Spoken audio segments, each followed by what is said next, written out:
শুভেচ্ছা। দেশের সংবাদে স্বাগত জানাচ্ছি সুমাইয়া সাজ্জাদ। শুরুতেই সংবাদ শিরোনাম।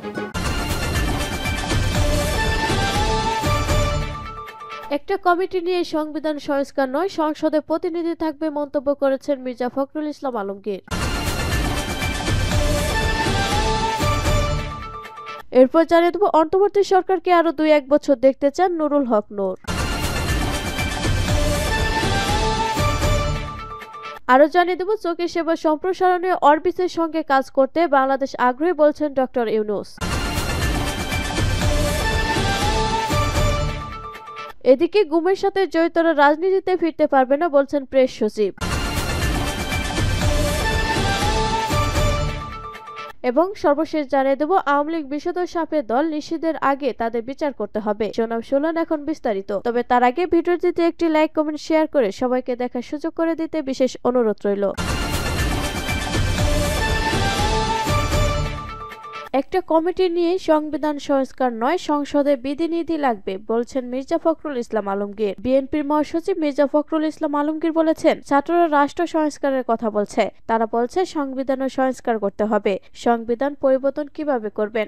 একটা সংস্কার কমিটি দিয়ে সংবিধান সংস্কার হবে না। ওটা করতে গেলে সাংবিধানিক কিংবা সংসদে প্রতিনিধি লাগবে, সেটার জন্য ধৈর্য ধরতে হবে। তিনি বলেন, সবচেয়ে প্রধান যে জিনিসটা দরকার সেটা হলো নির্বাচন। একদিকে যেমন পরিবর্তনের জন্য জীবন দিয়েছে, তেমনি নির্বাচনের জন্য মানুষ প্রাণ দিয়েছে। একই সঙ্গে নির্বাচনের ব্যবস্থা করতে হবে যার জন্য মানুষ প্রাণ দিয়েছে। হঠাৎ করেই কোনো কিছু পরিবর্তন করে ফেললে হবে না। সেটা কতটা টেকসই সেই চিন্তাও থাকতে পারে। তার জন্য গণতান্ত্রিক পথে যেতে হবে। তারা যদি বলতো বিপ্লবী সরকার গঠন করেছি, তাহলে বিপ্লবী সরকার করত, আমাদের কিছু বলার ছিল না। এটা অন্তর্বর্তীকালীন সরকার, বিপ্লবী সরকার নয়, সাংবিধানিক সরকার। আপিল বিভাগ থেকে এই সরকারের বৈধতা নেওয়া হয়েছে, ওটাকে ধরে রেখে আমাদের এগোতে হবে। জেলা বিএনপির আহ্বায়ক অধ্যাপক নার্গিস বেগমের সভাপতিত্বে অনুষ্ঠানে মির্জা ফখরুল ইসলাম আলমগীর বলেন, আমাদের সামনে বড় ক্রান্তিকাল। ঐক্যবদ্ধভাবে আমরা ফ্যাসিস্টকে বিদায় দিয়েছি। আমাদেরকে ঐক্য ধরে রাখতে হবে। আমাদেরকে সঠিকভাবে রূপান্তর ঘটাতে হবে, যে রূপান্তরের মধ্য দিয়ে গণতান্ত্রিক মূল্যবোধ চেতনাকে ফিরে এনে সত্যিকারের গণতান্ত্রিক, মানবিক, মূল্যবোধ কল্যাণকর দেশ গড়তে পারি। এটাই আমাদের সামনে লক্ষ্য।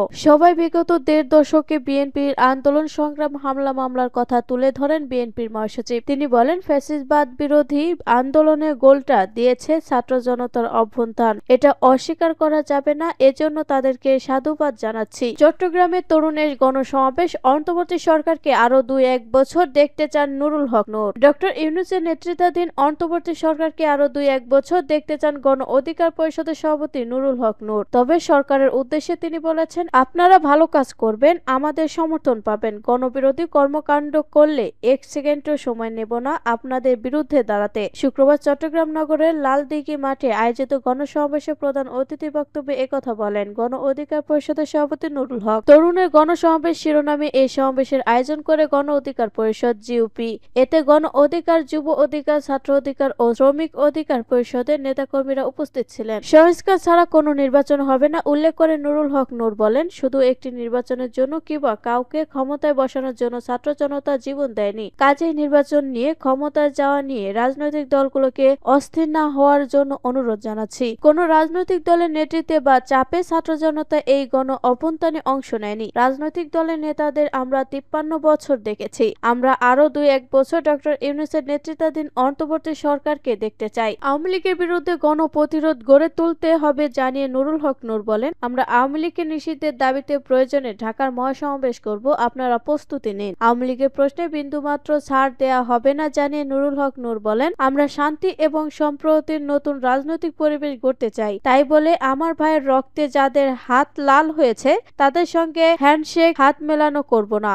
এত তাড়াতাড়ি এই নৃশংসতার স্মৃতি ভুলে যেতে পারবো না। সব রাজনৈতিক দলগুলোকে বিনয়ের সঙ্গে অনুরোধ জানাবো, যার যার রাজনীতি করুন, আওয়ামী লীগের প্রশ্নে আপনাদের পরিষ্কার করুন। চোখের সেবা সম্প্রসারণের অরবিসের সঙ্গে কাজ করতে বাংলাদেশ আগ্রহী বলছেন ডক্টর ইউনূস। দেশে চোখের যত্ন পরিষেবা সম্প্রসারণের জন্য অলাভজনক প্রতিষ্ঠান অরবিস ইন্টারন্যাশনালের সঙ্গে কাজ ও সহযোগিতা করার জন্য আগ্রহ প্রকাশ করেছেন প্রধান উপদেষ্টা doctor Mohammad Yunus. Orbis International president ও সিইও ডেরেক হকির সঙ্গে এক বৈঠকে ডক্টর ইউনূস বলেন, বাংলাদেশের চোখের যত্নের সেবা সম্প্রসারণ করতে হবে এবং এ লক্ষ্যে আমরা অরবিস ইন্টারন্যাশনালের সঙ্গে কাজ করতে প্রস্তুত। অরবিস ফ্লাই আই হাসপাতালে প্রশিক্ষণ কর্মসূচির অংশ হিসেবে ডেরেক বাংলাদেশ সফর করেছেন। এখন চট্টগ্রামে প্রশিক্ষণ চলছে। ডেরেক বুধবার 20 নভেম্বর রাজধানীতে ডক্টর ইউনূসের সঙ্গে তার কার্যালয়ে দেখা করেন। অরবিস বাংলাদেশের কান্ট্রি ডিরেক্টর ডক্টর মুনির আহমেদ প্রধান উপদেষ্টার সঙ্গে সাক্ষাতের সময় ডেরেকের সঙ্গে ছিলেন। অরবিস প্রেসিডেন্ট প্রধান উপদেষ্টাকে ফ্লাই আই হাসপাতালে একটি মডেল সংস্করণ উপস্থাপন করেন। ডক্টর ইউনূস এটির ভূয়সী প্রশংসা করেন। ডেরেক অরবিস ইন্টারন্যাশনাল কাজ সম্পর্কে প্রধান উপদেষ্টাকে অবহিত করেন। অরবিস 1982 সালে বিশ্বব্যাপী দৃষ্টি সংরক্ষণ কর্মসূচি শুরু করেছিল। অরবিস গত 39 বছর ধরে বাংলাদেশের স্বাস্থ্য ও পরিবার কল্যাণ মন্ত্রণালয়ের সঙ্গে কাজ করছে। ডেরেক বলেন, এই সময়ের মধ্যে অরবিস এ পর্যন্ত কমিউনিটি আউটরিচ ইভেন্টে 7.8 মিলিয়নেরও বেশি চোখের স্ক্রিনিং পরিচালনা করেছেন। প্রাপ্তবয়স্ক ও শিশুদের মধ্যে 4.5 মিলিয়নের বেশি ব্যক্তিদের ঔষধ ও অপটিক্যাল চিকিৎসা দিয়েছেন। 2,58,000-টিরও বেশি চোখের সার্জারি করেছে এবং বাংলাদেশের 40,000-এর বেশি লোককে চোখের যত্ন নেয়ার বিষয়ে প্রশিক্ষিত করেছে। গুমের সাথে জড়িতরা রাজনীতিতে ফিরতে পারবে না বলছেন প্রেস সচিব। প্রধান উপদেষ্টা প্রেস সচিব শফিকুল আলম বলেছেন, গুমের সাথে জড়িত কেউ রাজনীতিতে ফিরতে পারবে না। বিশ্বের কোথাও গুমের সাথে জড়িতরা পার পায়নি, বাংলাদেশেও পাবে না। Bangladesh research analysis and information network এই আলোচনা সভার আয়োজন করে। তিনি বলেন, গুমের সাথে জড়িতদের দেশের মাটিতে বিচার নিশ্চিত করব। দেশের দেয়ালে দেয়ালে তাদের কথা লেখা থাকবে। যারা গুমের বিরুদ্ধে লড়াই করছে তারা লড়াই থামাবেন না। শফিকুল আলম বলেন, শেখ হাসিনাকে সামনে রেখে যে যার মতো গুম খুন করেছে, তার শাসন ব্যবস্থা পুরোটা ছিল খুনের এন্টারপ্রাইজ। এর বিরুদ্ধে প্রথম লড়াইটা করে মায়ের ডাক। এই সাহসী কাজের জন্য তাদের স্বাধীনতা পুরস্কার দেওয়া উচিত। তিনি বলেন, আমরা সবাই বিচার করব, সেজন্য কমিশন গঠন করেছি। সে কমিশন ধারণা করছে গুমের সংখ্যা 3 থেকে 3,500। গুমের মূল উদ্দেশ্য ছিল শেখ হাসিনার বিরুদ্ধে যেন কথা না বলতে পারে, ভয়ের সংস্কৃতি সৃষ্টি। তার সহযোগীরা দেখলো গুম করা যাচ্ছে, তখন তারা ব্যক্তি স্বার্থে গুম করেছে। শুধু গুম করেনি, অনেককে ওপারেও পার করে দিয়েছে। তিনি আরো বলেন, শুধু বিশেষ ব্যক্তিদের জন্য না, সবার জন্য আমাদের মানবাধিকার যেন সমান হয়। আমি যাকে ঘৃণা করি তার মানবাধিকার নিয়েও যেন আমরা কথা বলি। আপনারা সবাই মানবাধিকার নিয়ে কথা বলবেন।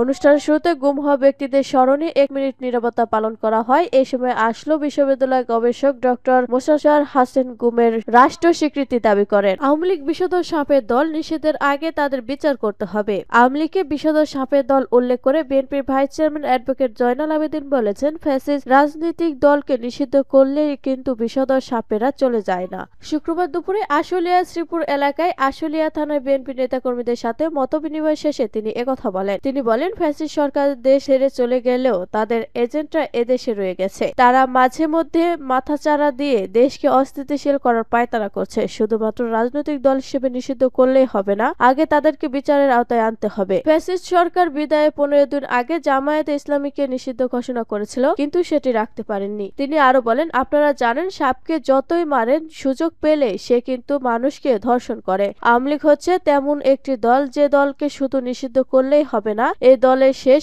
ফনা পর্যন্ত যদি বিচার করা না হয়, তাহলে এ দেশ থেকে বিচারের সংস্কৃতি নিষেধ হয়ে যাবে এবং পরবর্তী যে সরকার আসবে তারাও ফ্যাসিস্ট সরকারের রূপ নেবে। কোন সরকার এসে আবারও ফ্যাসিস্ট সরকারের রূপ নেবে, এদেশের মানুষ সেটা চায় না। তাই একটি দলকে শুধুমাত্র নিষিদ্ধ করলেই সব সমস্যার সমাধান হয়ে যাবে না, আগে তাদের বিচার করতে হবে। তারপর কি পদক্ষেপ নেওয়া দরকার সেটি জনগণের ইচ্ছার উপর নির্ভর করবে। দেশের জনগণের ইচ্ছা কিভাবে প্রতিফলিত হবে সেটার সমাধানও রাজনীতিবিদরাই দিবেন। আওয়ামী লীগের মতো বিষধর সাপরা থাকবে কি থাকবে না, মতবিনিময় সভা শেষে জয়নাল আবেদীন একটি তৈরি পোশাক কারখানা পরিদর্শন করেন। এ সময় আশুলিয়া থানা বিএনপি সাধারণ সম্পাদক আব্দুল গফুর মিয়া সহ দলীয় নেতাকর্মীরা উপস্থিত ছিলেন।